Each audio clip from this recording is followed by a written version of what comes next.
Hello friends, good morning. আজকে তোমাদের সাথে আমি একটা নতুন রেসিপি শেয়ার করব এবং এই জিনিসটা আমার কাছে অনেক মজার একটা খাবার। তো এটা হচ্ছে মূলো।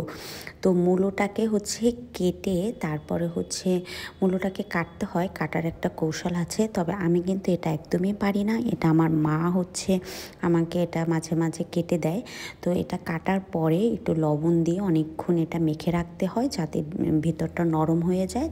তারপরে এইভাবে ভিতরে একটা জলের মতন বের হয়, ওইটা চেপে জলটা ফেলে তারপর চালের গুঁড়া, হলুদ, একটু লবণ, একটু মরিচের গুঁড়া, একটু চিনি দিয়ে এভাবে এটাকে মেখে তারপরে এইভাবে তেলের ভিতরে এটা ভেজে নিতে হয়।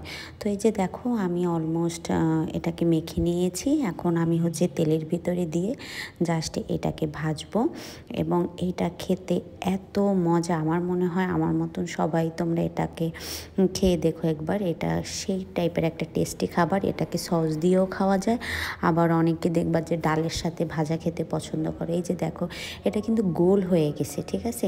এটা কিন্তু লম্বা থাকে বাট এটা নরম হয়ে এরকম গোলের মতন। এটাকে আমরা বলি, কখনো বলি তারা পিঠা, কখনো বলি ফুলের মূলা, মানে এক একজন এক একভাবে বলি। তো যাই হোক, দেখো আমি অত ভালো পারি না, আমার মা এর থেকেও বেশি ভালো পারে। তো আমি যেভাবে পেরেছি আর কি ওইভাবেই করেছি।